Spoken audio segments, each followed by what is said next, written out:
Hello foodies, आज हम बनाएंगे क्रंची नटी चॉकलेट आइसक्रीम बहुत ही सिंपल तरीके से।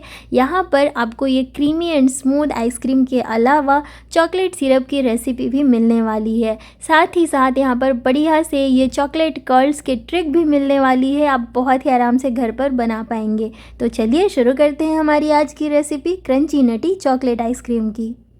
तो दोस्तों, इस टेस्टी से आइसक्रीम को बनाने के लिए हम एक सॉस पैन ले लेंगे और उसमें डालेंगे ये दूध। तो दूध यहाँ पर हमें 500 ml चाहिए, यानी कि आधा लीटर। अगर आप ज़्यादा बना रहे हैं तो आप ज़्यादा डाल सकते हैं।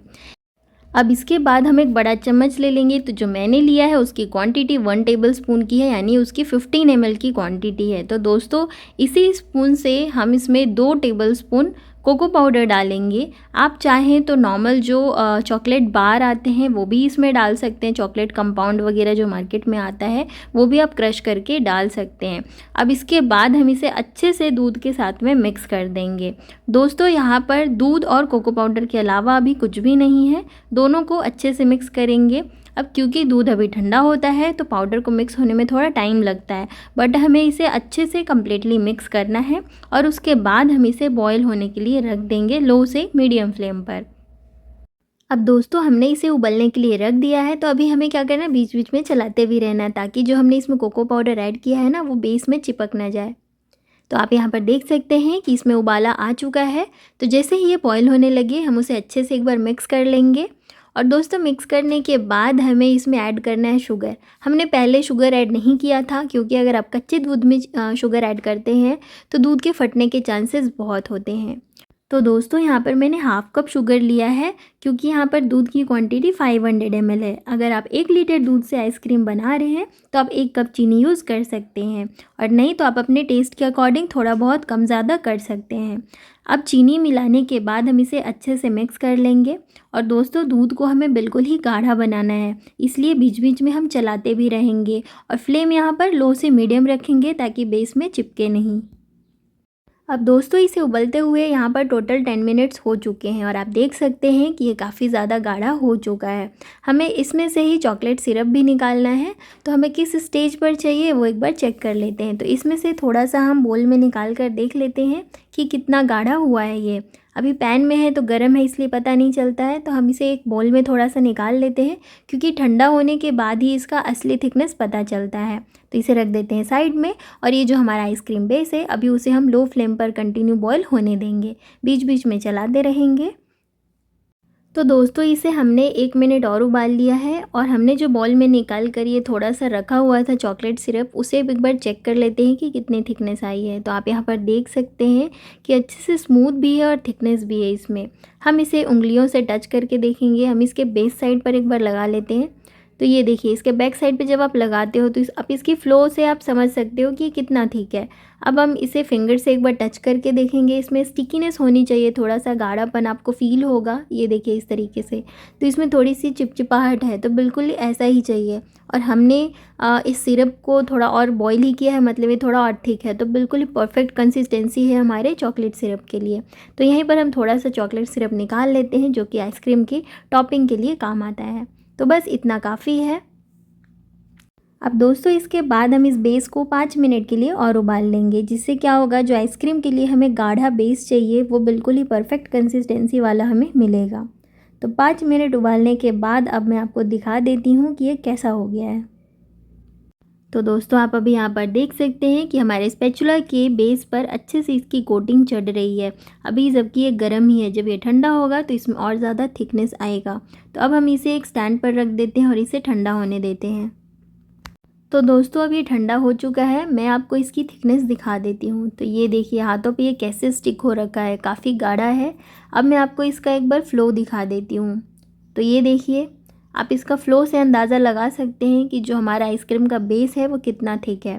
अब हमें इसे फ्रिज में रखना है ताकि ये बिल्कुल अच्छे से ठंडा हो जाए। दोस्तों, हमने जो चॉकलेट सिरप अलग से निकाल के रखा था, हम उसे एक डब्बा में ट्रांसफ़र कर देंगे, जिसमें एक छोटा सा ओपनिंग हो, जिससे हम ये चॉकलेट सिरप को आइसक्रीम के ऊपर अच्छे से स्प्रेड कर सकते हैं। तो इसे साइड में रख देते हैं। अब दोस्तों, इसके बाद हम चॉकलेट कर्ल्स बनाएंगे बहुत ही सिंपल ट्रिक से। तो हमें एक चॉकलेट बार चाहिए और इसके अलावा चाहिए चिप्स कटर। हम चॉकलेट को इस तरीके से फटाफट कट करेंगे तो इससे हमारे चॉकलेट कर्ल्स मिल जाते हैं। तो ये देखिए बहुत ही आसान तरीके से आपको बढ़िया से चॉकलेट कर्ल्स मिल जाते हैं। चॉकलेट कर्ल्स को हम आइसक्रीम के ऊपर गार्निश करेंगे जिससे कि आइसक्रीम और भी ज़्यादा उसका लुक अच्छा आता है। तो फ्रेंड्स ये देखिए कितने अच्छे यहाँ पर चॉकलेट कर्ल्स रेडी हुए हैं बहुत ही सिंपल तरीके से। अब दोस्तों आइसक्रीम को स्मूथ बनाने के लिए उसमें जो एक सॉफ्ट सा टेक्सचर होता है, क्रीमीनेस होता है, वो क्रीम की वजह से होता है। तो यहाँ पर हमें व्हिपिंग क्रीम चाहिए। आप डेयरी या फिर नॉन डेयरी कोई सा भी व्हिपिंग क्रीम ले सकते हैं। यूज़ करने के पहले शेक कर लेंगे और ये बिल्कुल ही चिल्ड कंडीशन में होना चाहिए। अगर आपके वहाँ पर टेम्परेचर ज़्यादा है तो आप बाउल के नीचे में थोड़ा बहुत आइस क्यूब्स लगा सकते हैं जिससे कि टेम्परेचर मेंटेन रखने में आपको हेल्प मिलेगा। तो यहाँ पर मैंने ये हाफ़ बाउल लिया है। ये छोटा बाउल है, इसकी जो क्वांटिटी है वो हाफ़ कप की है। तो 500 ml दूध की जब आप आइसक्रीम बना रहे हैं तो आपको half cup whipping cream use हो जाएगा। अगर आप 1 लीटर बना रहे हैं तो आप 1 कप क्रीम यूज़ कर सकते हैं। अब हम इसे व्हिप कर लेंगे अच्छे से। तो आप मैनुअली भी कर सकते हैं इस तरह से या फिर आप इलेक्ट्रिक विस्कर से कर सकते हैं। तो यहाँ पर मेरे पास है, इससे थोड़ा टाइम बच जाता है और मेहनत भी कम लगती है और इससे फटाफट हो जाता है 5 से 7 मिनट में। अब दोस्तों आप यहाँ पर देख सकते हैं कि इसमें धीरे धीरे फोल्ड्स आने शुरू हो गए हैं, क्रीम अच्छे से थिक हो रहा है। हमें इसे सॉफ्ट पिक आने तक व्हिप करना है। तो अब मैं आपको यहाँ पर दिखा देती हूँ एक बार। ये देखिए बिल्कुल ही ऐसा सॉफ्ट पिक आने तक हम इसे अच्छे से व्हिप कर लेंगे। तो चलते हैं आगे, यहाँ पर व्हिपिंग का काम हो गया है। अब दोस्तों इसके बाद हमने यहाँ पर ये जो आइसक्रीम बेस रेडी किया हुआ था इसे फ्रिज में रखा था। तो अभी बिल्कुल ही ठंडा हो चुका है। आप इसका फ़्लो देखकर खुद भी समझ सकते हैं कि कितना गाढ़ा है। ये अच्छे से बिल्कुल थिक हो चुका है। इसे हमें इस व्हिप्ड क्रीम के साथ में ऐड करना है। यहाँ पर इस चॉकलेट बेस के अलावा हमने और कुछ भी ऐड नहीं किया है, ना कोई एक्सट्रैक्ट ऐड किया है, ना कोई एसेंस ऐड किया है, क्योंकि जो हमने यहाँ पर बेस रेडी किया है उससे ही आइसक्रीम में बहुत अच्छा फ्लेवर आएगा। मैंने यहाँ पर इस बेस के अलावा और कुछ भी ऐड नहीं किया। आप चाहें तो ऐड कर सकते हैं, ये बिल्कुल ही आपकी चॉइस है। दोस्तों यहाँ पर आप देख सकते हैं कि पैन में काफ़ी सारा अभी बेस चिपका हुआ है। तो इसे हम सिलिकॉन स्पैचुला से निकाल लेंगे। बहुत ही आराम से निकल जाता है पूरा का पूरा, तो वेस्ट बिल्कुल भी नहीं होगा।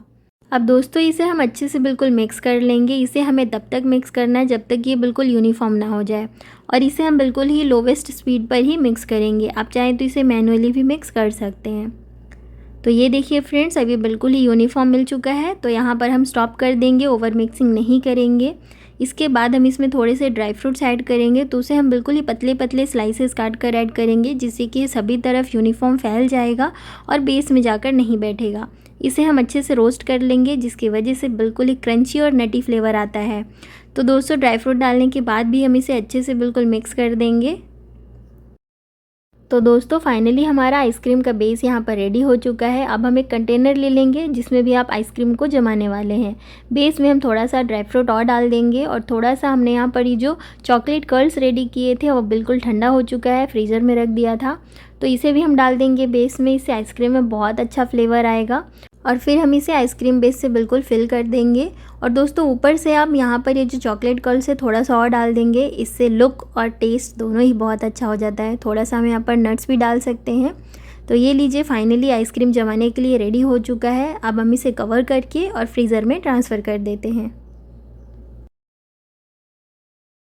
अब दोस्तों इसके अलावा हमारा आइसक्रीम बेस थोड़ा सा बच गया था। तो ये जो आइसक्रीम मोल्ड है उसमें मैं थोड़े बहुत नट्स डाल दे रही हूँ और यहाँ पर जो थोड़ा सा बेस बच गया था उसे भी हम थोड़ा थोड़ा सब में डाल देंगे। तो यहाँ पर टोटल 4 में हो गया है, चौथे में थोड़ा कमी आया है। अब ऊपर से और थोड़ा नट्स डाल देंगे और थोड़ा सा यहाँ पर ये चॉकलेट कर्ल्स डाल देंगे। तो देखते हैं कि इससे भी इसकी आइसक्रीम कैसी बनती है।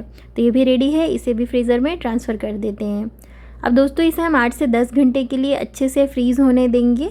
उसके बाद हमारा आइसक्रीम रेडी हो जाएगा खाने के लिए। तो दोस्तों ये लीजिए, यहाँ पर मैंने इसे 8 घंटे के बाद निकाला है। अब देख लेते हैं। तो ये लीजिए यहाँ पर आइसक्रीम बिल्कुल ही अच्छे से जमकर रेडी है। अब हम एक एक करके निकालेंगे। तो जिसे भी आप ओपन करने वाले हैं तो उसे आप पहले ओपन कर लीजिए और सेकंड वाले को वापस फ्रीज़र में डाल दीजिए क्योंकि वो मेल्ट होने लगता है।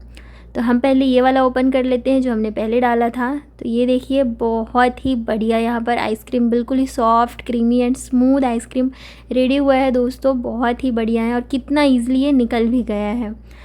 अब दोस्तों इसके बाद हम इसे गार्निश करेंगे चॉकलेट सिरप से। इसे भी हमने बनाया था, बहुत ही टेस्टी लगता है।